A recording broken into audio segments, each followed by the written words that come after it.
So the self is not what's in your head. True self. The self, meaning what is alive here? What is alive? Having the experience of being.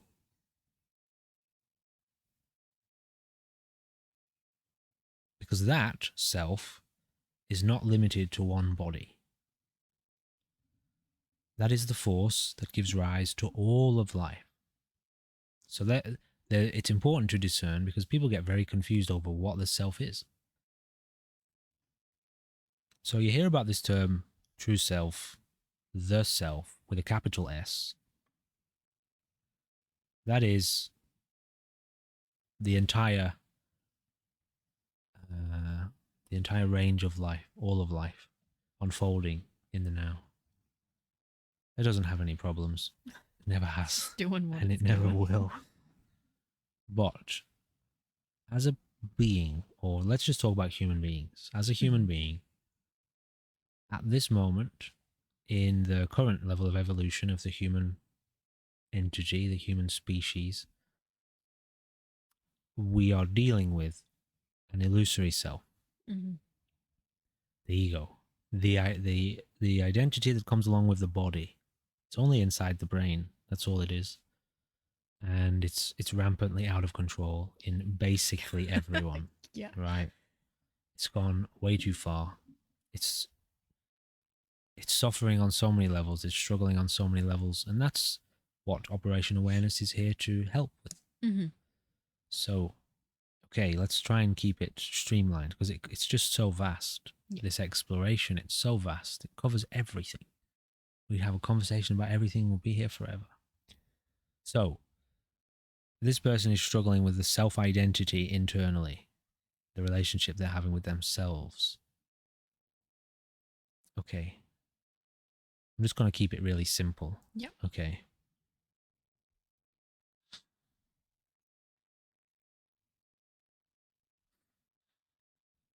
As you step out, as you learn to step out of the illusory identity inside the brain and re-synchronize with awareness, true self, true identity, true presence, there is a remembering that you are not the body, and you are not the thoughts, you are not the contents of the psychology.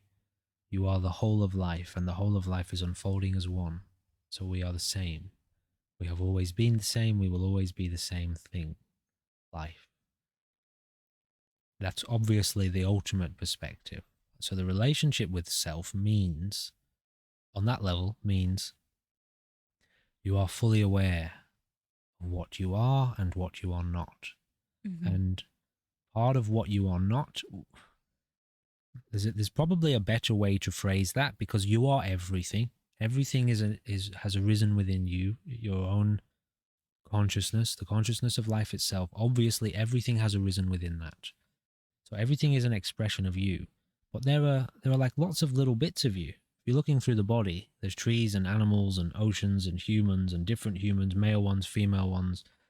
You know, it's all fragmented when you look at it from that point of view. So the true relationship with the self, the ultimate interpretation of that statement is that you are aware. You are awareness, you are aware, and you are aware of all of the movements of life, which contain, the movements of life also contain lots of little illusory identities, lots of forms, lots of apparently individual forms.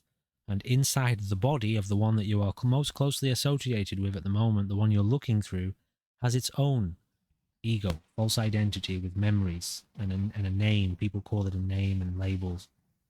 And so, from the truest perspective, you have a relationship with that body. As awareness, you are occupying that body, you are moving it, you are flowing through it, you are using it to experience what it's like down here on this earth at this time. And the body has conditioning, it has experienced the past, it has memories of a past, It came from a certain family, a certain country, etc., etc. But that isn't what you really are. So that should be your relationship with yourself, the body, the psychology. Now, let's say it suffers tremendously, the psychology of this body. By the way, that is what your relationship is. Whether you know it or not, that's what you are. You are the awareness that's aware of that. If it's tremendously suffering, then you're aware of that. But if the experience of the body is one of great freedom and great happiness and joy, you'll be aware of that too. It's still not you, though. But anyway, we're kind of deviating a bit unnecessarily. So let's bring it back. If yourself is tremendously suffering, this identity that you have, this personality that you have is tremendously suffering, you've been in there too long. And it's not your fault that it's suffering. Because of the current state of human evolution at this point on this planet, everyone is dealing with this collective wrong identity. And society not only was built by that, it supports it, it encourages fragmentation and individualization, apparent individualization, encouraging you to be yourself, be an individual, etc., etc., chase profit and greed and aspire to all of these kind of self-interests. And so the result of that is that you become, as the awareness of life, you become totally confined to that identity, which must be sustained in order to sustain the current model of economy. So what we've got is everyone's stuck in their head. Everyone's stuck in their head. You've been in there too long, and it turns into an absolute nightmare the longer you're in there. Because what you really are is the spirit of life itself.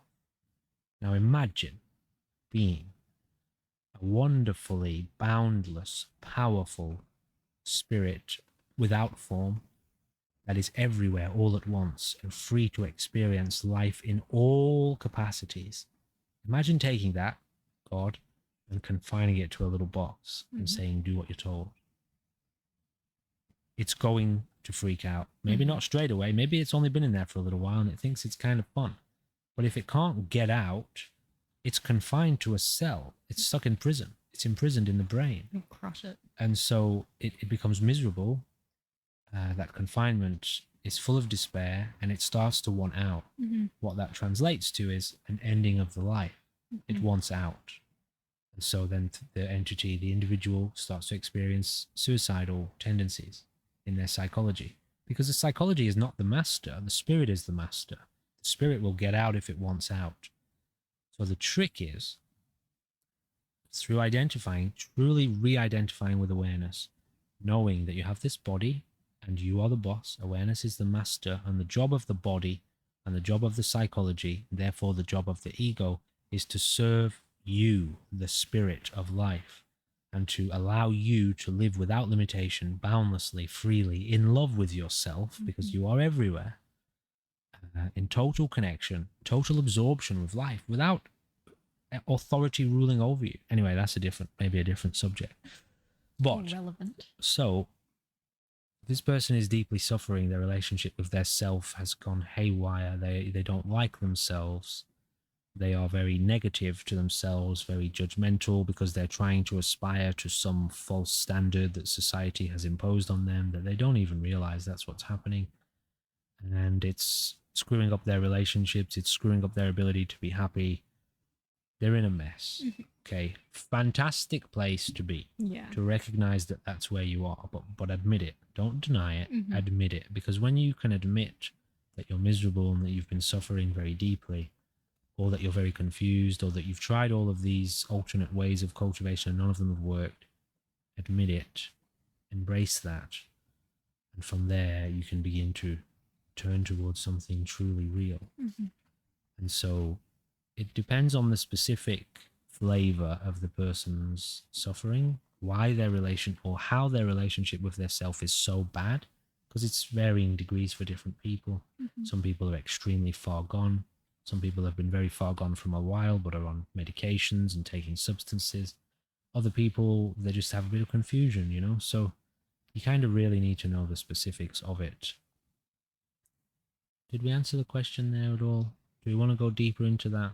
Is there anything you think is more important and more specific to address? Because it's so vast. Well, we're all experiencing these problems, as you said earlier, with like the state of the world, with where it's at, the state of human evolution. How do we deepen our relationship with ourselves? How do we begin to Be work with on it. that relationship? Be with it. So whatever it is that you take yourself to be, that's where you have to start. You think you're the body. Okay, well, you're not, but that's what you think for now. You think you're the psychology. Same, you're not really. But whatever you take yourself to be with it. Spend time really intimate with it. Get to know it very well. Eventually, through this process, a realization of awareness as witness occurs, takes place in the consciousness. There is a sudden recognition that actually all of this psychology and body there's a gap between me, what I really am, and so the true identity. There's a space between that and the body and the thoughts and the psychology.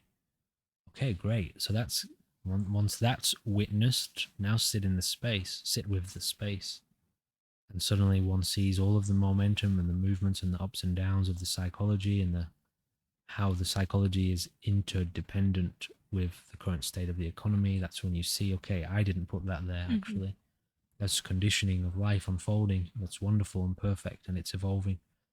But with this space, there comes a recognition that as awareness, I can love this. I can embrace it fully. When I was stuck in the psychology and the body and I thought that was me, it was horrible. I thought I was going to die. It was terrifying. And it was also full of conflict because there's so many different kinds of people, so many different views. You might say something and someone else wants to fight you and attack you. Anyway, there's a lot of threat and danger in the body. But as one recognizes awareness and one realizes I have the power to completely love this self and to fully embrace it, and the body may experience various transformations of suffering and joy and happinesses, and I can be there for all of that, and I love it, and I hold it, and I welcome it. It's my best friend. I take care of it. I take care of it. And so when a person is confined to the body and their psychology and it's a mess, their relationship with their self is actually unreal. They don't have the right view. They don't have the right position in the relationship with self. Truly, it's caught up in the lie. It's blinded by the lie of the false identity. So when you're in that reflects everywhere in your life. That determines the way that you talk, the things that you say, the way that you treat other people. It's all determined by you and the way you're operating within yourself. When you come back to this awareness and you're familiar with this because you've cultivated it over an extended period of time, you're experienced in it, suddenly this total embrace of yourself, if you want to call it that, your body, the body that's closest to you, and the psychology, and how you love that, and how you welcome it, and how you help it, and how you evolve it, because you do that intentionally. You recognize the capacity of the body you're in, you see its conditioning, you see its abilities, you see its weaknesses, you help it evolve through that. That extends outward into the world around you, and suddenly you become a force for love, in real love and evolution in the people, in the lives of the people around you. Okay, so there's no issue with relationship with self from that point on.